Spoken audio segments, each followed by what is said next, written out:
अस्सलाम वालेकुम दोस्तों, की हाल चाल है जनाब। तुसीं देखते पे हो अपना देश पंजाब टीवी ते मैं तुहाडा मेज़बान मोहम्मद नदीम खरल। सब तो पहले अपने चैनल नूं करना है सब्सक्राइब ते बेल आइकन ते क्लिक करना है कच्ची ते बेहतरीन वीडियो दा नोटिफिकेशन हमेशा की तरह वीरा भरावां ते सज्जनां नूं मिलदा रहे। अल्लाह दे खास फजलो करम नाल वीरां वास्ते जनाब एक जी पहलन ते बड़ी एंटीक और खूबसूरत तरीन जानवर हमेशा की तरह नीली ते वीरां वास्ते लैके हाज़र होया।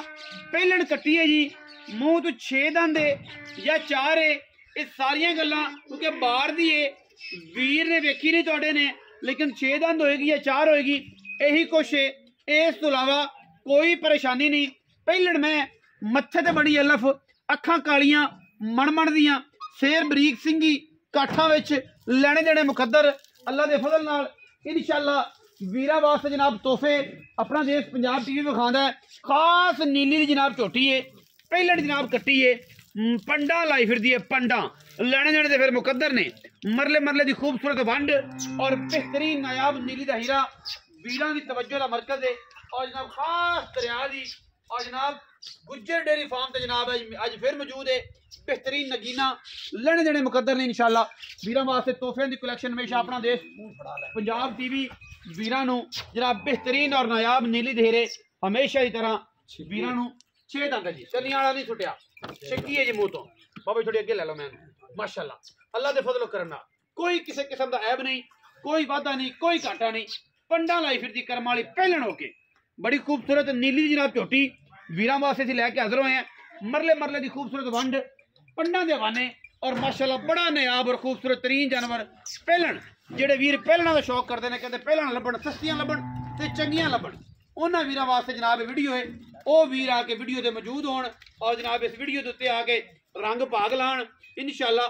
एडे अडर वाली एडी सुथरी आम झोटी लभदी नहीं और इंशाअल्लाह मुल ऐसा कि जनाब जमाना वेखे सस्ते मुल्लां दे विच बेहतरीन जानवर पहलन कट्टी और माशाअल्लाह पीढ़ियां दे पाए रंगा थण कढ़िया मैंने बड़ा कमाल दा, बड़ा अंटीक दाना माशाअल्लाह। आज दी वीडियो दे विच बड़ा अंटीक दाना है, बड़ा खूबसूरत दाना है और अल्हम्दुलिल्लाह अल्लाह दी जिंदगी करे। मैं अगले सूबे इंशाअल्लाह 10 लाख की बननी है, रेट बड़ा मुनासिब देना है। आज की वीडियो के नाल जुड़े रहना है। मैं दी माशाअल्लाह अडर क्वालिटी चेक करनी है। पहलन मैं खलोंदी नहीं पे डरदी है, दरिया दी है, बरीक बड़ी है, कैमरे तो डरदी है। पहलन मैं और माशाअल्लाह जमाने तो वखरी है। अल्लाह के फजलो करम नाल अल्लाह पाक दी जिंदगी करे। मैं दी जमाने तो वखरी मैं और इंशाअल्लाह ये एंटीक पीस जेड़े ने डेली बेस ते नहीं लभदे, बड़ी कोशिश ते मेहनत करनी पैंदी है फिर जाके ये जे जानवर मिलते ने नीली बार दे। और पहलन मैं होके एडा सोहना ते सुथरा ते सुच्चा लिबास आम मई नूं मिलदा ही नहीं।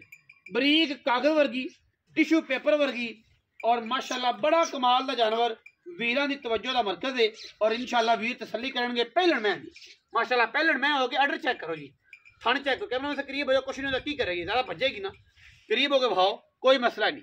और माशाअल्लाह बड़ा कमाल दा जनाब जानवर है अल्लाह दे फजलो करम नाल पहलन में। और ये जियां मई आम लभदियां नहीं ने, बंदे तो सारी बाहर फिरनगे ना इंशाअल्लाह। असी लब वीरां नूं विखाने हैं पहलना मई। बाबा जी जरा मैं टोरो ताकि मैं दी फिजिकली तसल्ली हो जाए। मैं थोड़ी जी डरदी है पहलन मैं ना जी, थोड़ी जी डरदी है कि यार कैमरा मैन आ गया, पता नहीं की गल टीका लाल लगे या की मामला है। तो इंशाअल्लाह ये पहलन मैं ते वीरां नूं इंशाअल्लाह पूरा शौक करावांगे। अडर चेक करना, करीब हो जाओ कैमरा मैन साहब, अडर चेक करना, पूरा अडर चेक कराना है, पूरा वाना चेक कराना, पंडा वाना माशाअल्लाह पहलन में। तो माशाअल्लाह ऐसा जिमें मरले मरले ते लग्या जाना पीढ़ियां दे पावर का थण। मैं लम्मी लै चलो, अंदर नूं लै चलो, बाद मुल कर लांगे, लम्मी लै चलो, आ जाओ गली दे विच लै चलो ताकि मैं पता लगे कि मैं किधर नूं जाना है। माशाअल्लाह माशाअल्लाह अडर चेक करना जी, थण चेक करना जी, एडा खूबसूरत थण पहलन हो गए। अजे दिन कढ़दी 4-5 मैं इंशाअल्लाह थल्लों मैदान मार देगी तो अल्लाह पाक दी जिंदगी करे। हज़ारां मई ये जियां कदे बार च मिलदियां ने, कदे फौजी फड़ बई फौजी तेरे तो बस मिलदा फौजिया, तेरी भी कहानी बस ना मुक गई, तेरे को मज जो नहीं रुकती पई। माशाअल्लाह क्या पहलन मैं, अल्लाह पाक दी जिंदगी करे। बिस्मिल्लाह बिस्मिल्लाह बिस्मिल्लाह, क्या बात, बस कोई नहीं थालो आओ। हाँ जी बाबा ताज गुजर, बिस्मिल्लाह बाबा ताज गुजर आ, मैं बचाओ ना, मैं दरिए थो ना पवे। हाँ जी की हाल चाल खैर मेरे बाबा तगड़ा है। बाबा ताज गुजर, हाँ जी नीली दा बुढ़ा गुजर जी। बाबा ताज झोटी पहलन कि दूजा? पहलन कदों सुंदी? 5-4 दिन कट दिए थना दी साफ थना दी गारंटी है जी। बाकी पिछे दी गारंटी है, इस अलावा कोई गारंटी दुध पुत्र नसीब है, दुध इंशाल्लाह 14-15 सिर आराम नाल करेंगे। ना देता 15-16 सिर तो फिर क्या देना, किसी ने नहीं देना। खास दरिया दी खास नहीं ली बाबा जी, पैसे प्यार वाले मोहब्बत वाले 4,65,000 पक्के 19 भी कर लांगे थोड़ा, कोई 19 थोड़ा बहुत होएगा, ज्यादा नहीं होना। 19 भी लाड़ प्यार है। 4,65,000 रुपया जी बुलबुल दे बच्चे दा। जेड़े भी इन्हू समझ आए मूंह छेड़ा, जेड़े भी इन्हू समझ आए राबता कर लवे, क्योंकि असी 2 नंबर चीज बेचते नहीं, ना सानू आदत ते ना सानू एजा वल, क्योंकि असी बेचने एंटीक पीस और इंशाल्लाह अच्छे मुल्लां च प्यार वाले मुल्ल च पूरी बार फिरनी है। पूरे चैनल वेखने ने फिर आके साडे नाल गल करनी कि जनाब थोड़ा मुल घट सी या वध सी। बाकी पलो पलो दंत कोई नहीं। वीडियो अच्छी लगी वीडियो लाइक करना है, शेयर करना है, कमेंट करना है और अपनी राय ना सानू जरूर आगाह करना है। पाकिस्तान जिंदाबाद, पाक आर्मी हमेशा जिंदाबाद।